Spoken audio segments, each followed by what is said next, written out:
proposition, making 3 chapters in the interview. Cool. First of all, talking about the new album, then talk about the European tour that just ended, and then the tour in April, and then diverse questions about the Filth, past and present. Okay? Excellent, yeah. Right? Let's go with the new album. So it is called The Manticore and the Horrors. It came out in October. Are you satisfied about the critics that you've heard about fans? Yeah, well, to be honest, it's just like this. Since a long time ago, this is the first album we've had come out where all the press have loved it. Yeah. You know, because there's always been, I like it, but my favourite album's this, or I like it, but my favourite album's that. Yeah. But this one, they've just said, this is my favourite album. You know, okay. Like hands down. You know, some fans have gone like, oh, I want the usual bullshit. Do you know what I mean? I want another Dusk and Her Embrace. I want another Cruelty. Yeah. Da-di-da-di-da-di-da. To be honest, I'm so fucking bored of hearing it. I'll just switch off. Okay. But yeah, no, I love it. Yeah, it's been well received as well. Yeah. Okay. Very good critics. Yeah. In fact. Yeah. Okay. The new album is very unusual, very catchy, very, very direct. Did it come from a desire to surprise the audience?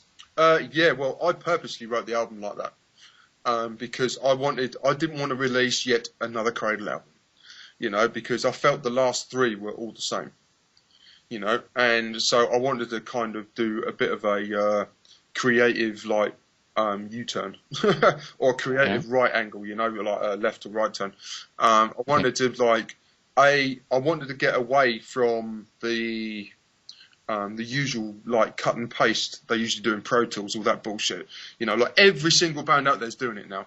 Because unfortunately the whole Pro Tools thing is great for writing, it really is, but unfortunately since like the digital things came in, well it's been here for years, but like now it's got to such a joke where recording in the studio, you don't have to be a decent player anymore. You can just go in, play some parts, then just copy and paste it all through the song. And it sounds exactly the same. And every band's doing that so much, it's ridiculous. But like now, this album, I wanted to get away from that. So me and Martin, the drummer, we wrote it, wrote the album, and we also like recorded all of it ourselves. So what I wanted to do was have a more band organic feel to it, and with very, very, very minimal like sort of like editing and cutting and pasting, you know, which we did. So then I even left some of the mistakes in there just so to give it a human feel. Okay. Because like now everything's so processed in the music industry now, you know, and computer driven. It's just like players don't even know how to play anymore. It's just it's all like, oh, it's on the computer, I can do this now and it's done, which is ridiculous. And now the music of the Filth, I think this is more aggressive than with Darkly Venus Versa. Oh, totally. It's got we feel that this is more aggressive. Feel to it again, you know. It's got that underground, like sort of like funky attitude to it again. Yes. You know, which I really wanted to bring back in again and give it like to connect, because like I mean, yeah, Cradle peaked, I don't know, around sort of like early 2000, you know, and it kind of lost its way, you know, and I wanted to bring back what we originally came from, you know, and that's that type of music, which the last album was, that kind of the stuff that we originally came from, which was good, you know, and like hence, I mean, to be honest, I wanted to record it all analog. I didn't want to do any digital. Okay. None at all, you know. I really wanted to go back for the artwork as well. I really wanted to go back what we used to do way back in like sort of like late 90s, you know, 2000 with like the women being photographed and no digital or nothing like that. Just I wanted to go back to all that and actually record it back on analog again, but people didn't want to do it. Okay, it's too bad. It is too bad because it would have been really good. Yeah. And so you link the new album with Medium. You talked to me about about that. Medium sort of principle, that type of stuff. You know, it doesn't sound like it, but it's got that same sort of feel to it. You know, but just with a better production. Yeah. Then he talked to me with a link with the principle of Evil Made Flesh because of the riffing and the structures. So it is the same thing that you are saying. Okay.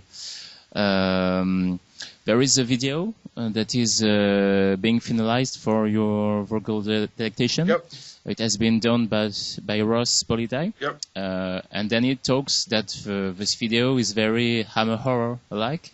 Did you take part in the process of the video? Yeah, no, we didn't take part in actually doing it. It's like me and Martin briefly appeared in it. But it's like... personally, I wouldn't really call it Hammer Horror because I've seen it and there's nothing like Hammer Horror. So no? No, it's not. But it's got zombies in it. Yeah. It's good. You know, I'll have to wait to see what the final thing is. Final one looks like when it's all colour graded and stuff. Before I either jump up and down, and go, yeah, it's brilliant, or I don't really like it. I've not actually seen it all the way through or seen the final things, but kind of watch this space. Okay. And when it's going to be finalized? Soon, hopefully, because it's been going on for ages. You know, there's a special edition coming out from the album, and the video's going on that, so it's going to have to be soon. And so there is excellent tracks on the new album. There is the Aberrant, which is pretty aggressive, but there is a track that I like a lot, Pallid Reflection, and I've heard a little detail. A riff after 3 minutes, which reminds me of the song Carrying a Giant from Gorgoroth. Okay. Is it something conscious? Or... To be honest, I don't listen to black metal at all. Okay. You know, okay. So it's like I'm more of a old school music fan. Yeah. You know, like Maiden, Judas Priest, that sort of stuff. And to be honest, I'm friends with like King, etc. You know. And Garl, I'm friends with them, but never listen to their music ever. Okay. so there's no link. So it's just a coincidence. Okay. I was just checking. So you've toured in Europe a few weeks ago. I was there in the show of Borum, London, and Charleroi. Mm-hmm. It was for me an excellent tour. Maybe I think the best since the tour of Cruelty and the Beast. Mm-hmm.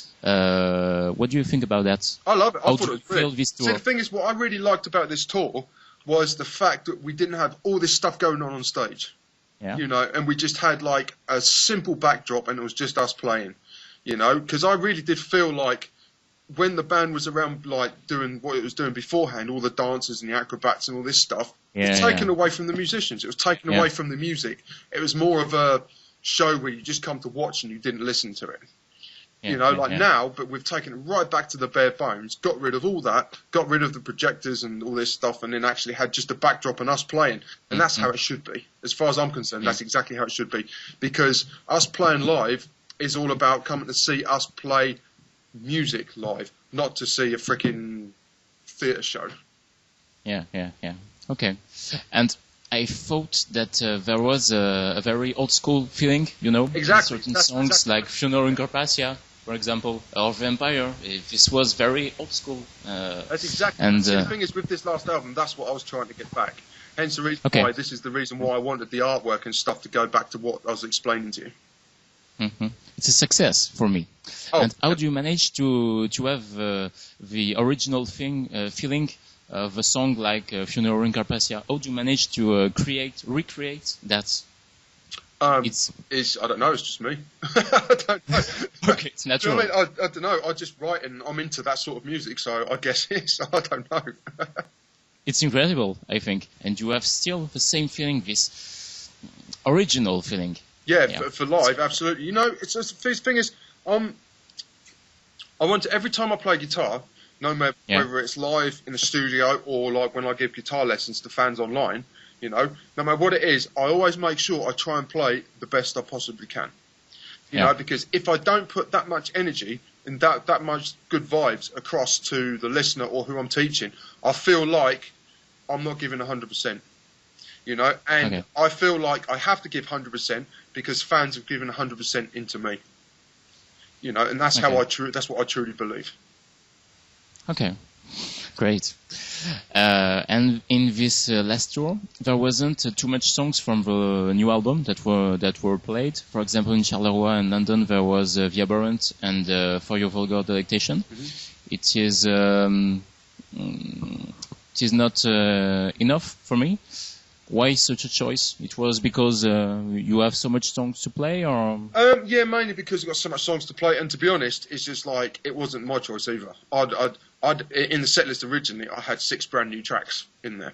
Yeah. You know, but they just got taken out and replaced with old ones, which I really didn't agree with, because the whole point of doing this tour is to promote the new album, not promote old stuff. Yeah. Right, but so yeah, it got taken out. Well, I mean, we've got so many albums now. Well, 10 now, you know, and try to actually come across and play everybody's favourite is just impossible. So, I think so. So yeah, and plus, right. so venues only give us like certain amount of time. We have a curfew, and we're only usually allowed to play like hour 15 minutes, and we can't play all the songs that everybody wants to hear in an hour and 15 minutes. Right, right. And so there was a North American tour that was planned, but it was cancelled because of the problems of visa. Yeah. What do you think about that? I personally think you should be able to play wherever the hell you want to play, but unfortunately, and at all the end of the day, it's freaking music, you know, and unfortunately, there's way too many bank accounts and accountants and fucking everything else involved. Do you know what I mean? Hence, like immigration stuff like that. So, I don't know. You know, it was they had their reasons. So, and unfortunately, though, the reasons, whatever it was, they decided to not let the band play. It's going to make it near on impossible for us to play America ever again. Okay. Because unfortunately, it's just that when you eventually get turned down at a country, it's so fucking hard to get back into that country again. It's ridiculous. You know, all I can say is just we have to wait and see. You know, if we do, great. If we don't, if we do, it's not going to be for until a very long time. Okay, it's too bad for the American fans. Yeah, it is totally. I mean, because I live in the States now, and it's like having it's just hard because I've had. Because I talk to fans every single day, all the time, you know, on my Facebooks and like giving lessons and stuff. I get asked the same questions over and over and over and over again, you know, and because I'm the only one that actually talks to fans out of the band, you know, apart from Martin, you know, between the two of us, we've had to try and explain over and over and over again, and a lot of people are really pissed off, which is understandable. You know, but there's nothing else I can say because I don't know. Okay, and for the American tour, it was planned that Lindsay Schoolcraft was supposed to play keyboards and backing vocals. Is it means that Caroline Campbell isn't in the band? Yeah, she's not in the band. She's got because basically what's with Cradle, it's just me and Dan are the main members. Okay, everybody else is session players. Okay. And so what it is with so she had something else she had to do. She had another gig with another band she had to do. Yeah. You know, so basically we had to go. So I found Lindsay, you know, she's from Canada. So and she came over mine for a weekend, and I took her through the whole set, told her what to play, explained everything, you know. And she's great. And she'll be doing for whatever other shows we've got coming up, you know, like for the South America stuff in April and festivals, for argument's sake. With she'll be finishing off the tour in this season. Okay. And you, it was planned to play a show in China in the 13th of April. You have been banned from China, regular China, and you must play now in Hong Kong. What do you think about that? I've never been to China, so I don't know. Okay. In the end of the day, you know, it's what it is. The band's called Cradle of Filth, and we do what we do. Yeah. And obviously, because of what we do, some people have problems with it. And there's nothing we can do about it because I'm not going to change the music that I write just to try and get into China. Do you know what I mean? Or trying to play so-and-so place, because if I do, that means I'm not being true to myself. Yeah. You know, so if we don't get in to play somewhere, it's fucking tough shit. We don't get in, you know. We just have to play where we can. Mm-hmm. But no compromise. So. Oh, yeah, I'm not compromising my music for nothing. No, fuck that. Okay, you're right. And Danny talks about us for a second European tour this year. No, it is still current? No? No, there's no physical. No, we've done Europe. Yeah, no, no. Unfortunately, no. It's just not. I'll say now because we've got the festivals coming up. Yeah. You know, and no, there's not a second European tour booked. at all. Okay. You know, Not enough time. Sorry. Not enough time. Yeah, there's not enough time. We physically can't afford the time, and we've already played Europe as well. Okay. So unfortunately, it's like I don't know. He likes to tend to jump the gun before things are planned. But yeah, no. So no, I can say no. That's not going to happen. Okay, it's bad for us. Yeah, it's Very the same, sad. but unfortunately, it's just the way it is. It is. Understand. We've done Europe, and there's no physical way we've got the time to come back again. Okay, but you're gonna be at the Hellfest. Oh yeah, in we're France playing the in June. Of course we are. Yeah, totally. Yeah. Okay, it's gonna be great. I think. I'm super looking forward to that. I can't wait. Yeah. I have a question for you that I've spoken a little with Danny. CRADLE have always have had an uncertain lineup in the past, but the identity of the FILTH still remains the same over the years. How do you explain this personally? So, well, it's just because I pretty much write all of it. You know, it's just like, it's basically because all the writing pretty much is done between like just me and Martin, the drummer. That's how the identity stayed the same. You know, there's always like, for argument's sake, there's just for argument's sake myself and Dan. You know, from myself and the singer and Martin, the drummer. You know, the three of us like make sure everything runs properly. Okay. You know, and the actual lineup is very strong, I think. Yeah, it is. No, it works. It definitely works. Yeah.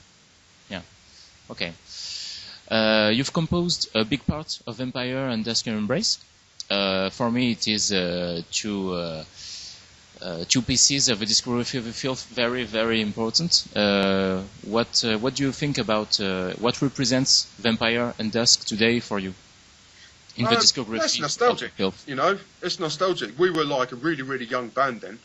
You know, and the fire. Don't get me wrong, the fire and the drive's still there, but it was different then. You know, we was really like hungry for it and like really wanted to like push off and stuff, and it did. I mean, back then it was more nostalgia than anything else for me. Yeah. Listening back to that stuff, hence the reason why. So I mean, a lot of people turn around and say, "Oh yeah, well, this album's good, but we want Dusk and Embrace, we want Cruelty." I can guarantee then, if we was to release an album like that now with that same production, people will slag it off. People will say it's crap. You know, no matter what, because it's a nostalgia thing. You know, there's no way you can recreate that era now. It's impossible. It's impossible. Even if it was the same lineup, it's completely impossible. It's in the past. Yeah, exactly. It's in the past, and that's where it should be. In the past, it's nostalgic. Okay. And you wasn't during the recording of Crouch and the Beast. You weren't in the band. Yep. But when you play a song like Crouch About the Orchids, it seems that it is your song. And how do you feel linked to this album? In all honesty, I don't like it. It's the production's terrible, and the only song I like off it is Cruelty. Yeah. You know, I like it. It's got some good vibe to it. Everything else just sounds a mess because it's like you can't hear the guitars at all in it. Yeah. You know, and in the end of the day, Cradle's meant to be a metal band, and metal bands equal guitars. Do you know what I mean? Yeah. So raging guitars that are really up front. You know, but no, I mean the song Cruelty is really good fun to play. I like it. It's really easy and like totally loads of fun. You know, so it's good. But the other stuff off of it is, I don't know. I said like that's my own personal taste. Okay. I don't like it. Okay. And at which age did you start playing guitar? At 14. Okay. So I've been doing it quite a few years now because I'm 42 now. Okay. And did you always feel being an artist? Did I feel? Actually, to be honest, it's like I started guitar at 14, but I had no intentions of playing in a band. Okay. It's just I left school and trained as a welder, welding sheet metal, and then it just happened. I was in a death metal covers band, and we played our first show, and it was terrible. We was all over the place, and what happened was, and then there was like a couple of like Cradle members at the show. This was before TFD was done. You know, and it turned up, and then I got talking to them after the gig. I was actually talking to Paul Ryan, actually, And we were just talking about guitars because we both had BC Riches and they're all like spiky stuff and that, you know. And like, yeah, it just kind of went on from there. And then from that point, we decided to like change up because the Cradle to start off with was a hardcore band. Okay. You know, and then so we decided to mix it all up, add my influence into it, add the other influences that Paul had, wrote the stuff, and TFD came out. And then we got signed off of TFD. Okay. And speaking about your other project, Vomitorium, how do you feel it linked to the heart of Cradle of Filth? Well, then again, I'm the one that's doing it. So I mean, in the end of the day, I've always been into pretty like sick pictures, you know, not just artwork in general, you know. Yeah. I like sort of like dark art. I've always liked it, and then so hence the reason like. I mean, I'd still be into that, and doing that, even if I wasn't in Cradle, you know. Okay. Just because I'm in Cradle, my artwork hasn't been an offshoot of Cradle. Basically, it's what my personality is like that influences Cradle, influences my artwork, influences my other bands, influences my guitar lessons, and all. That's what my personality is. You know, I've always been into all that sort of stuff. Okay. And is there an album in the discography of the Filth that you feel more representative of Cradle of Filth? Yeah, Principle. Principle? Yeah, definitely. Yeah, definitely. Yeah, definitely because why? Principle. I don't know. It's just got that. It's got a lot of one that nostalgic feel, but it's also got that. It was that Principle, as far as I'm concerned, is more true to Cradle than anything else has ever been done. Okay. You know, it really is, because that's when it was the very beginning, you know, and that stuff that came out, actually Principle and Dusk, you know, those two albums, they're more true to what the band's about than anything else. Then from that point onwards, it's kind of got all like glitzy and fucking nice and then the band started losing its edge and it's like the hard roll shock factor edge, you know. Yeah. And like the roots where it originally came from. But I definitely think those two albums. Okay. And do you still have unfulfilled wishes within Cradle today? Sometimes I wish things were done differently, but no, not really, to be honest. You know, I mean, the same as any job. Sometimes you look back on stuff, I wish I'd have done that different. I wish I'd have done this different. Not necessarily just as anything. But actually, off the top of my head, I can't really say anything like as specific. You know, but there are some bits I wish we'd done differently. You know, but other than that, no, not really. Okay. So we're coming to the end of your interview. What is the worst thing you've heard about the Filth? That we're not a metal band. Okay. Okay. That we should go away and play real metal. What the fuck? Yeah. You know, the opposite. What have you got? Like, were you born yesterday or something? Do you know what I mean? It's like, fuck yeah. It's like, and then like, it's just ridiculous. Like, there's so many haters out there. I find it really funny, really, really quite amusing. Yeah. You know, but it's like, it is what it is. And I mean, any established band, every band gets it. You know. Yeah. It's just like, but to be honest, the very first, on Blabbermouth for argument's sake, the very first time I've actually seen on Blabbermouth where the band hasn't been slagged off is when Manticore came out. Okay. Yeah, Manticore and about my guitar lessons. That's the very first time I haven't seen any negativity about the band. Okay. So obviously we're doing something right. And what do you think about critics in general? Because the critics are very hard with Cradle. To be honest, I don't care. You know what I mean? You know, I mean, at the end of the day, if you was to like write music to try and please other people, try and please critics, your music would be so fucking watered down and fans would be able to see through it. You know, and you just go, and if you can't take it, and if you can't take the pressure or the critics or being slagged off or being this, you're in the wrong job. Yeah. You know, it is what it is. It's what it is being a musician, especially in the metal industry. The metal industry is the worst industry for being slagged off and for critics like having a go. You know, it's terrible. But you know, I find it funny. I just take it like with a pinch of salt. I think it's quite amusing. Okay. And what is the best compliment you've heard about the filth? Best compliment. I think personally the best compliment is when I did a press trip in Europe for this new album. Yeah. You know, every single journalist I came across turned around and said exactly the same thing, that they could not stop playing this album. Okay. And to me, because this album, as far as I'm concerned, is my baby, you know, and I put so much, and like we all put so much freaking effort and time into to make sure it sounded right, you know. Me and Martin spent 7 months like solidly every single day writing it and adjusting it and making sure it was right. We put our heart and soul into this, and then to have people turn around and say we can't stop playing it, fucking we've been waiting for an album like this to come from Cradle for years. It's just like, I thought, fucking brilliant, thank you very much, it's great. Okay. And if there was only one thing people should remember about the filth, what should it be for you? That we're a metal band. We're not a goth band. We're not a vampire band. We're not this band. We're not that. We're not this. Da da da da da. Do you know what I mean? We're just a fucking all-out metal band that and no matter what people say, we stay completely true to what we believe.